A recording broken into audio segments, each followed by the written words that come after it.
Menokajep. Good morning. Honey. Good morning. Good morning. Good morning. Ani, bonjour. Chidamokwe dejnikas. Wigwaskinaga donji, makwadodem. Like to welcome everybody here today for our event on the National Aboriginal Day.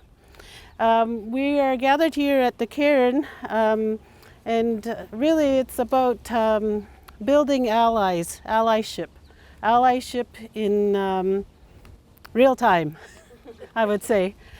This past week we had an exhibit here at Laurentian. It was Dr. Peter Henderson Bryce, and that was open to the community to come and listen and hear about his experience with the residential school and about him bringing awareness to the conditions that Indigenous students experienced in residential school and the challenges that he had in trying to bring awareness to it and not having his voice heard.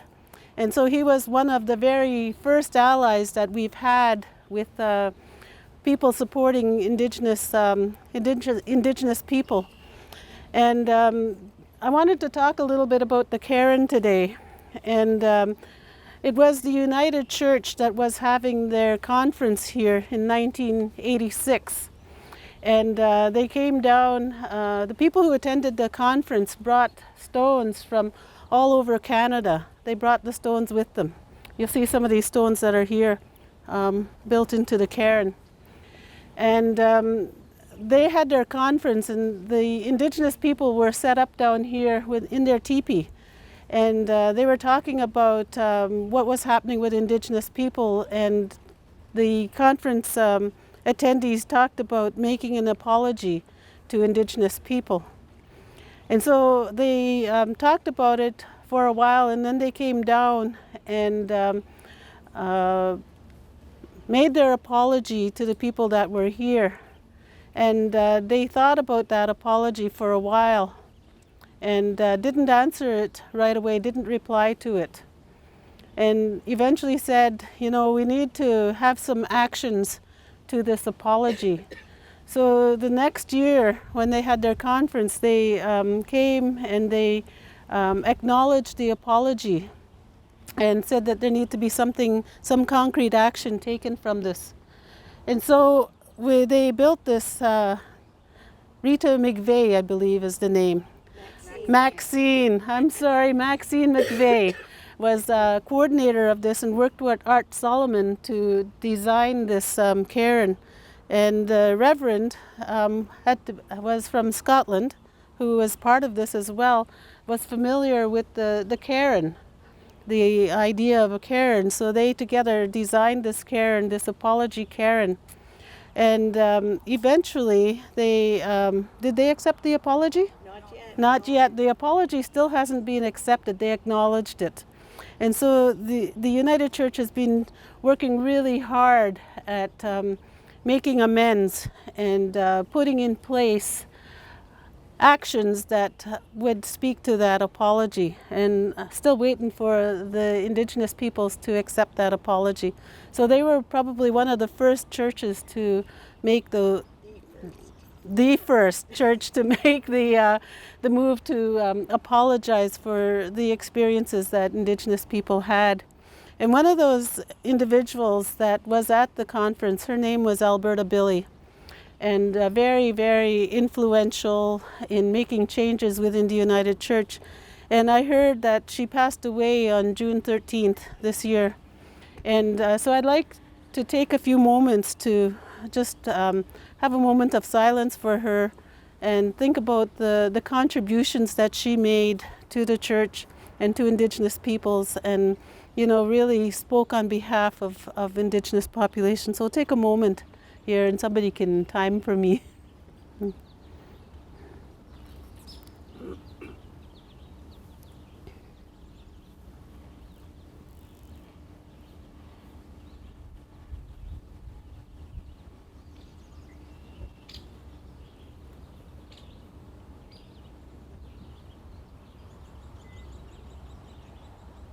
And if you look at the video about the 35th anniversary, there's an interview with Alberta Billy and with the moderator and Susan Stratton. And they talk a little bit about what that was like. And she said that they had thought about apology. It was a bit of talk, but they hadn't decided. And she said that that wasn't something you could schedule. So it happened probably fairly spontaneously. They'd been thinking about it, and they thought they would like, and she decided to do it, and it pretty much brought everything to a stop. So I never met Alberta Billy, except at the 35th anniversary she was here. But that time I did. I just heard about her, and people were talking about what had happened. And so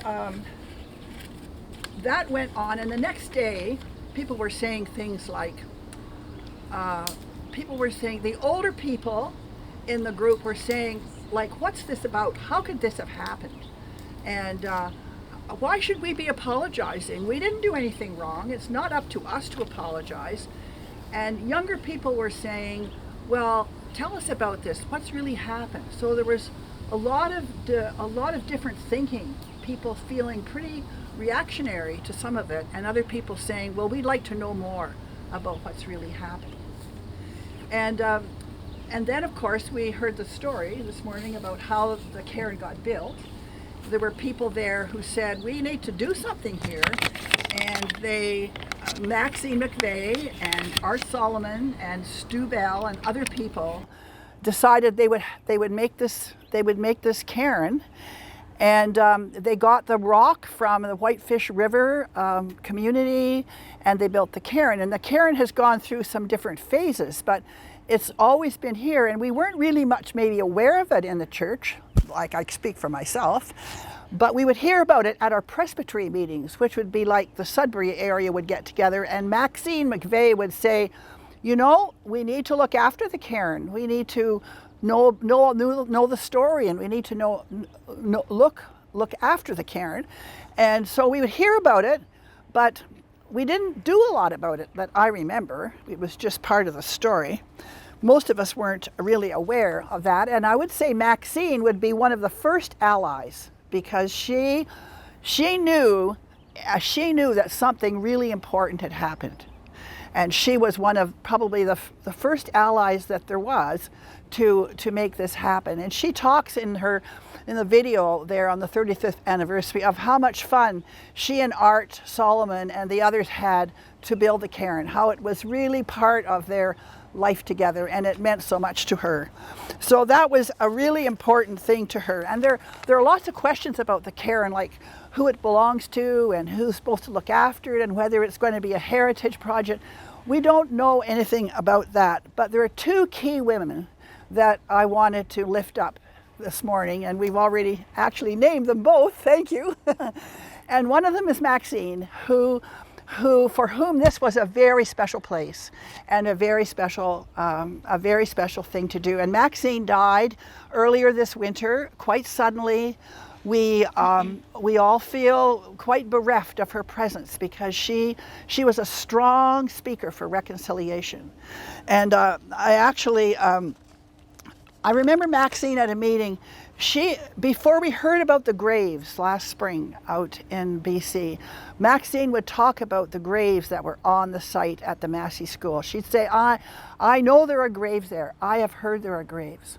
And Maxine was like, the forerunner. She knew the stories, and she would tell us.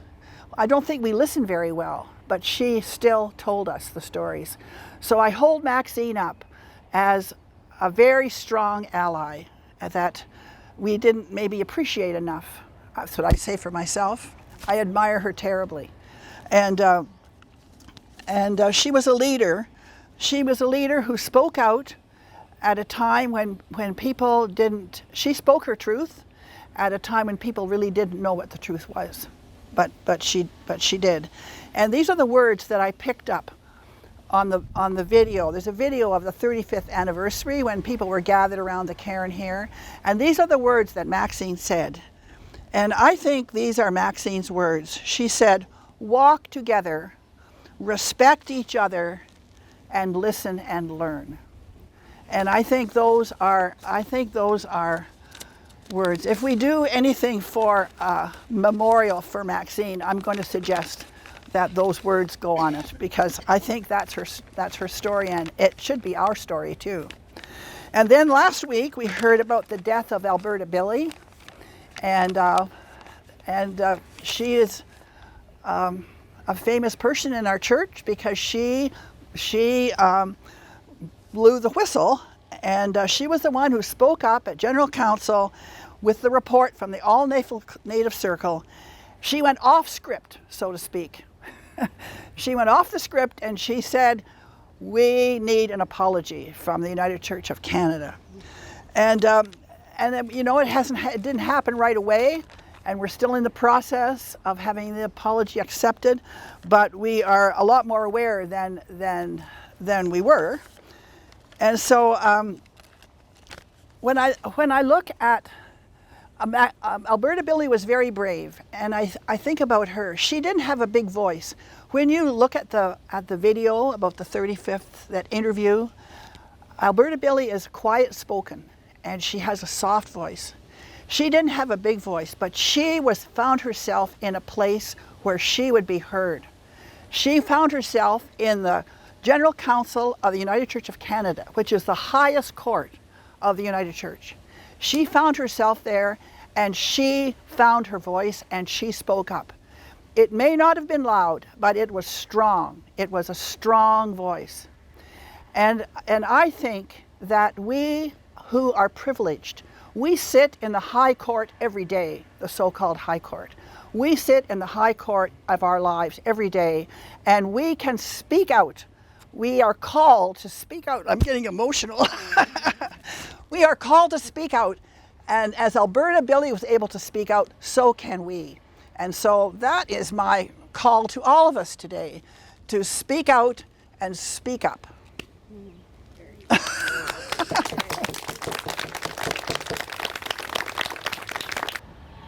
Hey, so I'd like to thank Sylvia for sharing that story with us today. And really, it's about reconciliation. You know, what can individuals do in reconciliation? And I often said that reconciliation is not something that Indigenous people need to do. It's we've been doing this for a long time, and it's now time for our allies to step up. And sometimes these are really hard things to say, because, you know, it's talking truth, and sometimes the truth is hard. It's really hard to face the truth. And so I honor those people that have the courage, the moral courage, to speak up and say things when they know it's not right. And that takes like I said, it takes a lot of courage for people to do that, because, you know, you're often alone. You're a lone voice until others hear you and others join that voice. And Alberta Billy and Maxine McVeigh were those lone voices for a while, and they spoke up, and they started to bring voices together, the voices of allies together, to make some change in this world, and to make just the injustices that have happened. And so we honor those people, and we honor all of those people who are speaking up and having the courage to speak up. Good morning. Good morning. So my French name is Emilie, and my Ojibwe name is Shwaswe Wajuan. So I'm really honored to say that today, of all days, in front of all you people. So I feel really grateful to be here. And what a beautiful day. It's probably one of the hottest days of the year, the longest day of the year. We're kind of in the shade. It's not too hot yet, so I think it's a great day to celebrate the first people of Turtle Island. So on September 30th, last year we planted a few medicines down here, and as you look around you can see lots of medicines. And some of you might see all this overgrown grass and say, oh, it's not really well kept, but it's actually quite beautiful. We were sitting in the grass in the shade. It was really nice and cool down there, lots of bees and insects going around, lots of flowers and lots of different things going on. And you know, this is building on what Lorne said this morning while we did our cedar tree planting. He was talking about the roots and the leaves and everything, every part of the tree, but I think we often look at the beauty of the trees or of the medicines or of the flowers and we forget what's going on underground. And that's kind of the same thing with what goes on in institutions or with any kind of organization, is we do really good work that looks pretty and showy sometimes, but we forget the important work that's going on underground. And so a really hot day like this, the leaves are important, but the roots are more important. And so we planted tobacco last year and we planted sage. And believe it or not, it did come up. So the tobacco is still, you know, it's in this quadrant and you probably can't see it right now because there's lots of plants growing above. But out of this quadrant, the western doorway, you do see the sage coming up, and it's going to continue to grow. And we will continue to bring more medicines down here to make sure that this place is cared for, that it's nurtured. And you know, we don't need to cut the grass to make it nurtured. We just need to spend time here and put our good energy into the soil. So although planting sage seems like a small act, when you take care of plants in the long term, you take care of the earth and you take care of the people on the earth, you see a really great impact from all of that. So I'm really grateful to be able to work in a place where I'm allowed to work with plants, where I'm encouraged to do those kinds of things, and it's really exciting for everyone to participate in those kinds of activities. So I'm really grateful for everyone today, and I hope that you all get to enjoy today and celebrate what the first people have accomplished throughout this history, and not just think on the trauma, because so much good work has happened and we can't always just talk about the bad things. We have to celebrate all of the really amazing work that's happening. And so to everyone here today, all of the great allies and all of the hardworking people that don't get the acknowledgement, I think we're all really grateful for all the work that you do. That's subtle sometimes and underground, because we wouldn't get very far without people doing that great work. So, miigwech. Miigwech, Emily. Where did you go? There you are. Thank you. I was here actually on September 30th when you planted those medicines. And we all wondered, will they be here in the spring? What will happen? For those of you who don't know me, my name is Linda Ambrose. I'm a professor of history, Canadian history, at Laurentian. I am also a member of the Canadian Shield Right Relations team and a member of St. Peter's United Church. And it was actually on September 30th at this cairn, sitting right over there, and Carol Derma leaned over and said to me, "Hey, you seem pretty interested in all of this. I think you should be on our Right Relations team." And I said, "I know that trick, Carol. I know that trick. You get on a committee and you never get off." She said, no, but thank you, Carol. Yes, and then I said, "Miigwech, Carol." One of the reasons I think why Carol asked me, though, is that I had been telling her I am an ally. And I didn't just declare that, actually.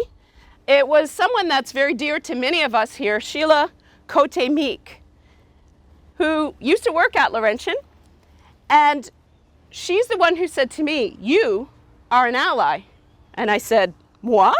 Me? Really?" "Yes, you are," she said. "I thought I was just doing my job, and my job is to teach Canadian history." A few years ago, Laurentian declared that every student that graduated from Laurentian needed to have at least 6 credits of Indigenous content in their program. I'm a settler. I didn't feel qualified to teach Indigenous content, but quickly my Indigenous friends like Susan said, "Okay, we are tired of doing all the work for you. It's time you did some work of your own." I wasn't here in 1986, but I wondered if maybe that was echoing what Alberta Billy said. "You owe us an apology." And everyone's been very polite here this morning to describe how that went, but I have heard some accounts that even as the apology was formally being made, there was another very important elder in the crowd. You've mentioned his name already, Art Solomon. And Art didn't always use reverent language. So I won't repeat how he said this, but basically what he said was, "Those are very nice words, What are you going to do about it? There was an extra word in there, extra word or two. What are you going to do about it? And I ask myself that question all the time now. Okay, if I'm an ally, if I'm part of right relations, what am I going to do about it?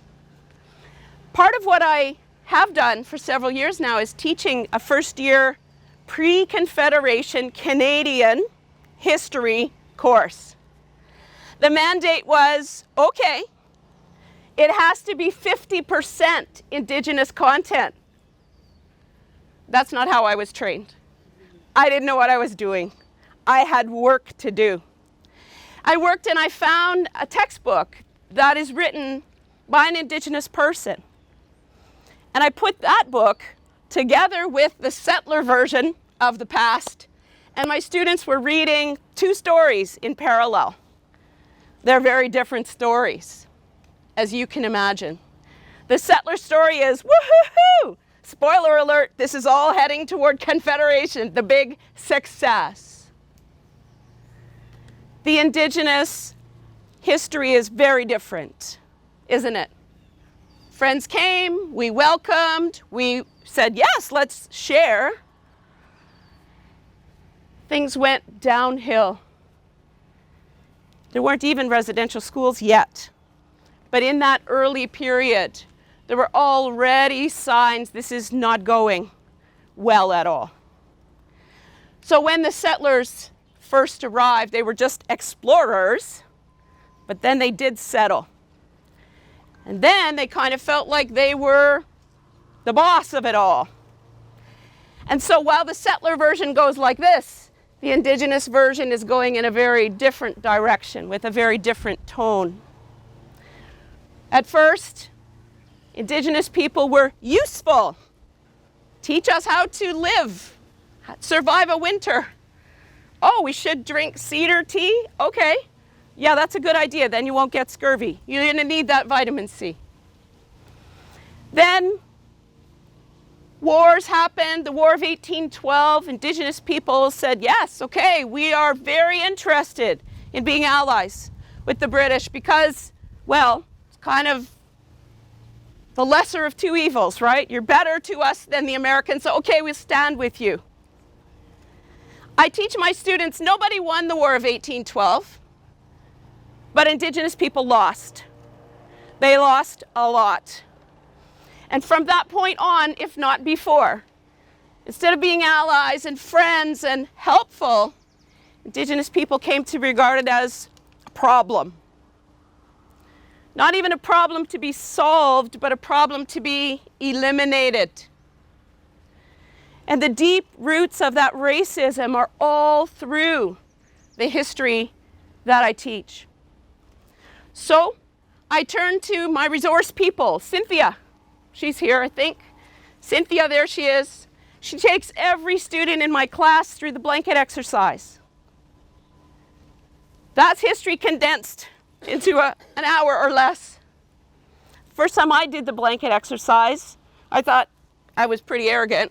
I was like, yeah, okay, I know this history, I teach it, okay? I'm really smart, and it's Dr. Ambrose, and the first time I did the blanket exercise, I wept. I wept because I was given one of the little dolls. And they said, just hold on to this. You'll understand why later. Later, when the blanket exercise got to the part about residential schools, and later the 60s scoop, the narrator walked up to me and grabbed my baby. And I was so angry. And I stood there saying, you can't do that. Give it back. Turns out she could do that. And my heart was broken. I thought, what? I have 8 grandkids. Are you telling me that somebody comes along one day and steals this child and I will never see them again? I won't even know. Are they well? Are they alive? I was enraged. Absolutely enraged. And I thought, you know, I wasn't trained to teach emotion in my academic classes. The blanket exercise really helps me do that, though. There's never been a student come out of the blanket exercise to say, oh, well, that was fun. No. They come out and they're enraged and they're heartbroken and they say, that's not right. Never again. What can we do? And I hear Art Solomon echoing again, nice words, Prof. What are you going to do about it? And every time I've taught that course, I feel like my allyship gets a little stronger, a little deeper, especially when students come back and say, why didn't I know this before? How come nobody ever told me this? I say, you and me, both. I didn't know this, but now I do. So what am I going to do about it? Last fall, when we were here and medicines were planted, we said, okay, well, we'll see what happens in the spring. Now, I fancy myself a bit of a gardener, okay? This morning up at the fire, John Gunn asked me, hey, how's your garden? I said, it's not good, John. It's really not good this year. I planted stuff, and it seems like it's just sitting there. Nothing's happening. Too much wind, not enough heat. I don't know what's going on. I had some lovely cucumbers, and suddenly they died. What? So when we were planning today and we decided to call it You Owe Us an Apology, the second part of our title is Planting the Seeds of Allyship. Now, as a gardener, I planted beans. They were beautiful. And then they weren't. They all got eaten off.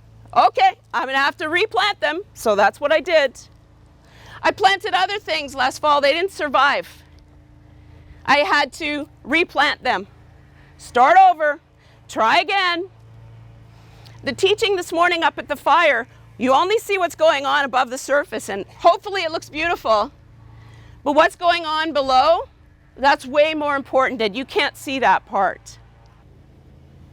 Miigwech for the honor of joining you this morning in the welcome song, and miigwech for the honor of being here to speak my truth as an ally.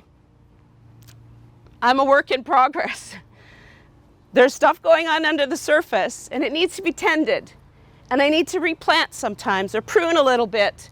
I need to take care, and I need to keep asking myself, that's very nice. What are you going to do about it? And that's a question I think we all need to be asking ourselves. Miigwech. Miigwech, Linda, for those awesome words, so heartfelt and moving. I'm happy that you stood up and had a chance to speak that truth. One thing I wanted to say is that reconciliation is about building those relationships. And relationships, that's in the southern part of our wheel. And relationships take time and energy. And so it takes time and energy to build those relationships. But it also takes time and energy and patience when we're trying to plant something. And to nurture something. You know, sometimes we forget to water a plant. Sometimes the wind comes up. Sometimes it gets too dry. And so, you know, we have to consider all of those things when we're planting something to make sure that we nurture it. And I think that's what allyship is about nurturing those relationships. You know, we're all in this together. We all share something, this humanity, being part of the human race. And that, you know, there isn't one group of people that is better than another. And we need to remember that we all need to support each other. And when we see things that aren't right, you know, we need to have the courage to speak up and right those things. You know, I like that word, right relations, that the United Church uses, because that's what it's really about, is right relations. And, you know, whether we're Indigenous or non-Indigenous, it's about those right relations. We need to stand up and make things right. We need to have the courage as allies to say those things that when they're not right, but we also have to have the courage as Anishinaabe people to say, this isn't right. And that's sometimes really hard because we have this whole history behind us that has put us down.